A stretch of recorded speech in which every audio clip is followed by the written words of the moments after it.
regardons tous les jours la télé, nous regardons tous les jours les réseaux sociaux. Le peuple malien est avec le régime de la transition contre le terrorisme.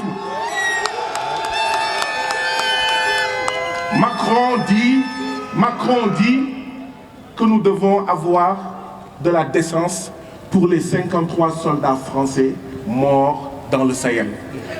Mais nous allons rappeler à Macron qu'il faut de la décence pour les 30 000 tirailleurs africains morts pendant la Première Guerre mondiale. Pour la France. Il faut pour la France. Il faut avoir de la décence pour les 20 000, 24 000 Africains morts ou emprisonnés lors de la Deuxième Guerre mondiale. Si Macron dit que la junte actuellement au pouvoir au Mali est illégitime, ce qui est illégitime, c'est que 60 ans après les indépendances, qu'on nous impose encore le franc CFA.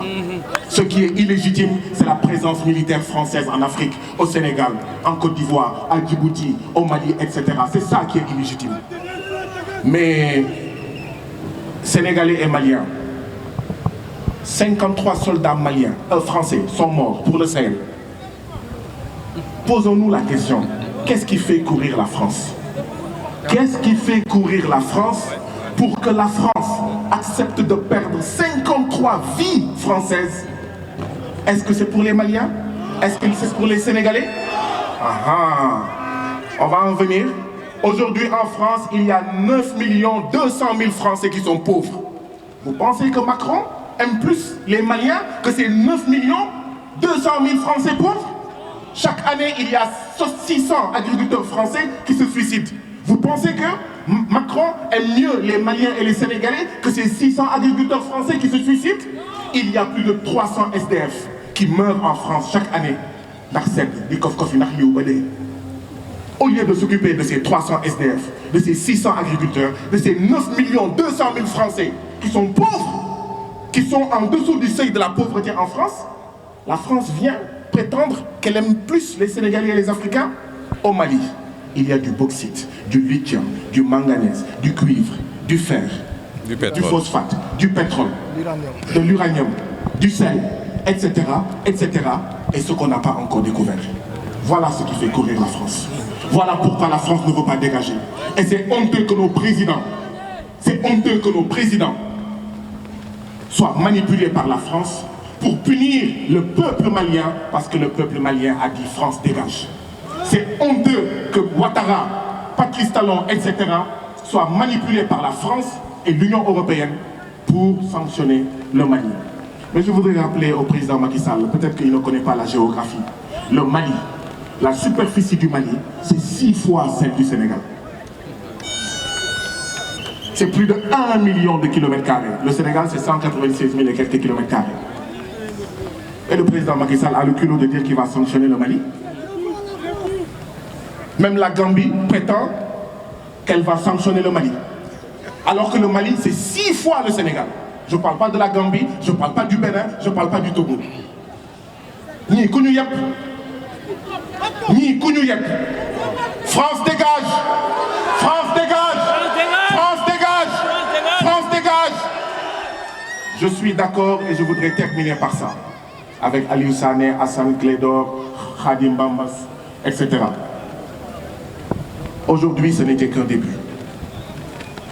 Nous devons réfléchir pour voir quel autre acte nous allons poser. Et Baïgoul, Walunou Khebdar.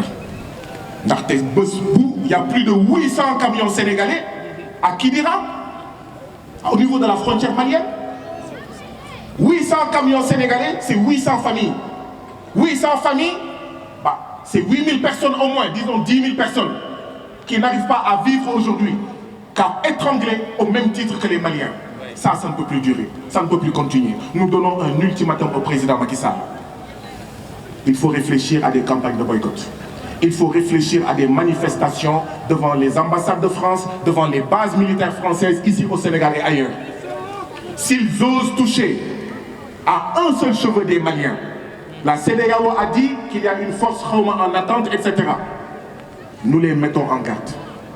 Nous, jeunesse africaine, nous, jeunesse d'Afrique de l'Ouest et de la CEDEAO, nous devons dire à nos présidents, si jamais la CEDEAO bombarde le Mali, vous ne passerez pas la nuit dans vos palais présidentiels. Nous devons le leur dire clairement. Macky Sall, si jamais tu participes à une entreprise de bombardement du Mali pour les intérêts français, tu ne passeras pas la nuit au Sénégal. Ouattara, la même chose. Patrice Talon, la même chose. Et les autres, la même chose. Deux choses. On a écouté tout à l'heure, Parena. On a écouté tout à l'heure le bel hymne national du Mali. Le Mali, Maliens, vous avez un bel hymne national. J'essaie de l'apprendre, mais je ne le connais toujours pas par cœur. Mais je connais le plus beau couplet. En tout cas, il est le plus beau pour moi.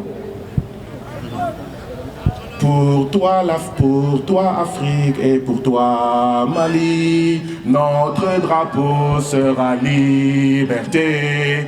Pour toi Afrique et pour toi Mali, notre combat sera unité. Le Mali vivra, le Mali vaincra. Le Mali vivra, le Mali vaincra. Dieu le